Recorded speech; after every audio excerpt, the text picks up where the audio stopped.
All pass பண்ணது நானு. ஒரு வருஷம் வீணா போயிட்டு மன குழப்பத்தை சொன்னீங்க.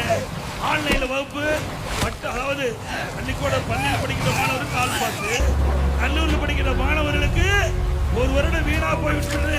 மன உளைச்சல், அந்த மாணவர் மன உளைச்சல் வீட்டு ஆன்லைன்ல வகுப்பு, ஆன்லைன்ல தேர்வு பிரமாதமா படிச்சீங்க. எல்லாருக்கும் பட்டம் கொடுத்த அரசாங்கம். எங்களை மறக்கலாமா? உங்களுக்கு எவ்வளவு வசதி செஞ்சாங்க எங்களுடைய தலைவர்கள். காலுக்கு காலணி, சீருட விலையில புத்தகம் கொண்டு போறதுக்கு பையை, பள்ளிக்கு போறதுக்கு சைக்கிள், மென்மையான கல்வி கிடைக்க மடிக்கணி எல்லாம் கொடுத்த ஒரே அரசாங்கம் அதிமுக அரசு.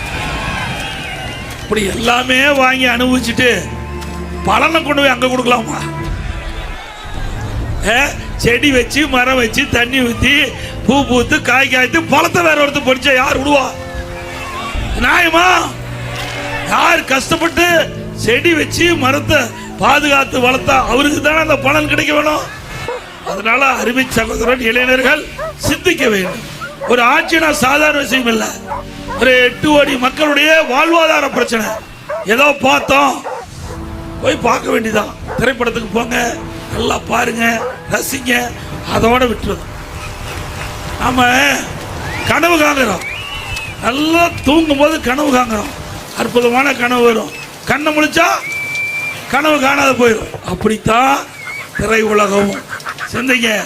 அதை நம்பி ஓட்டு போட்டா அந்த ஓட்டு தான் வீணா போகும். சிந்திங்க. என்ன செய்ய முடியும்? ஒரு ஆள் 50 பேர்த்த அடிக்க முடியும். இங்க வந்து அடிக்க முடியுமா? உங்க ஒரு ஆள் விட்டா ஒரே அடி.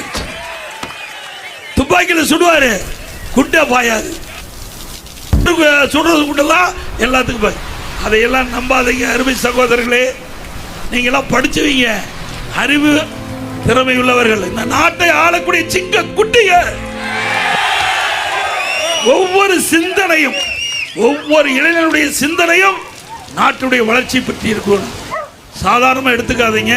உங்களுடைய எதிர்காலம், நாங்களாம் வாழ்ந்து முடிந்தவங்க, வாழ போறவங்க நீங்க இளைஞர்கள் தான் நாட்டை காக்கக்கூடிய பாதுகாவலர். ஒவ்வொரு இளைஞனும் சிந்திக்க வேண்டிய நேரம். ஒவ்வொரு ஓட்டும் முக்கியங்க, ஒவ்வொரு ஓட்டும் முக்கியம். நீங்க போடுற ஓட்டு நாட்டுடைய வளர்ச்சியா இருக்கணும். தமிழகம் ஏற்ற பெறுதாக இருக்கணும். தமிழகம் வளம் செழிக்கின்ற, வளம் கொளிக்கின்ற நாடாக மாற வேண்டும். நல்லா சிந்திங்க. ஒரு பிரச்சனை வந்தது, ஒரே ஒரு பிரச்சனை வந்தது. 72 நாள் ஆளை காணோம். ஒரு பிரச்சனைக்கு கட்சியில் சேர்ந்து 7 முறை